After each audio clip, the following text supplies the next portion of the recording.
भारत की संसद इस समय ऐसे ऐतिहासिक क्षण की साक्षी बन रही है जहां सैन्य कार्रवाई, राष्ट्रीय सुरक्षा, अंतर्राष्ट्रीय दबाव, लोकतांत्रिक विमर्श और राजनीतिक जवाबदेही सभी एक साथ टकरा रही हैं।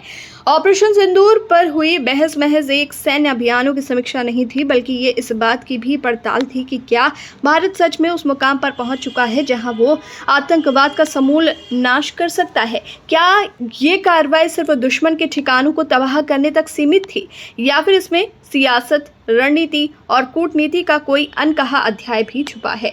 जब रक्षा मंत्री राजनाथ सिंह ने संसद में खड़े होकर कहा कि हमने सुदर्शन चक्र उठा लिया है, तो ये कोई सामान्य बयान नहीं था। ये उस चेतावनी का आधुनिक संस्करण था जो सदियों पहले भगवान कृष्ण ने अन्याय और अहंकार के खिलाफ दी थी।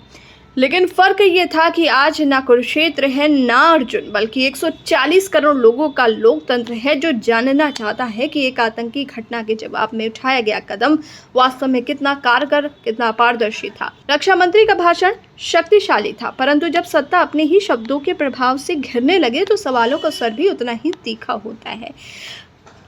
पहलवान से लेकर किसान और सैनिक से लेकर आम नागरिक, हर किसी की आंखें उस दिन से जुड़ी हैं जब पहलगाम में आतंकियों ने 25 निर्दोषों की जान ली।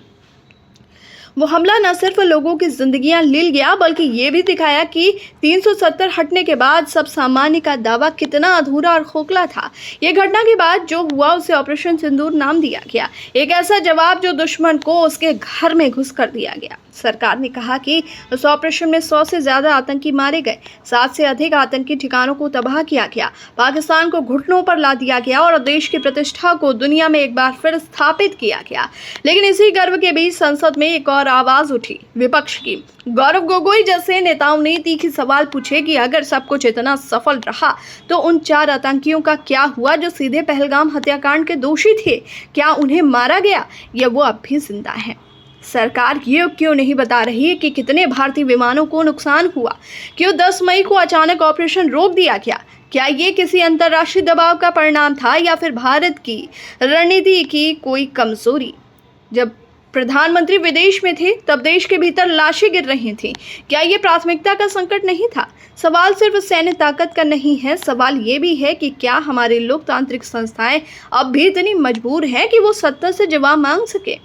क्या ये स्वीकार किया जा सकता है कि एक ऑपरेशन सफल रहा लेकिन इसके बावजूद नागरिकों को न्याय नहीं मिला?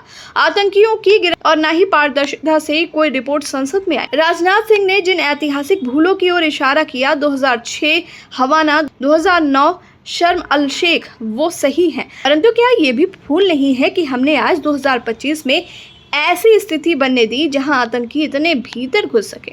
इस सरकार की विफलता है या खुफिया तंत्र की चूक, या फिर दोनों?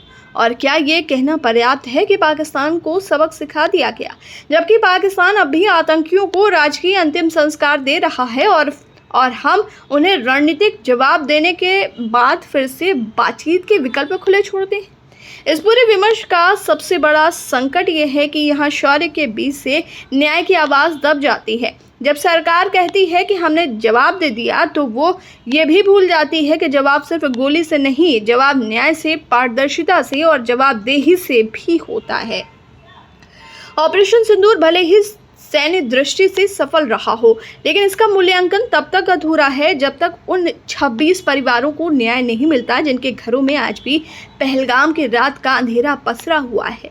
भारत अब उस पड़ाव पर खड़ा है जहां शांति के लिए युद्ध करना पड़ता है और कूटनीति के लिए साहस, लेकिन ये साहस तब तक अधूरा है जब तक लोकतंत्र की आंखों में धूल झोंक कर उसे अंधा बनाया जाता है।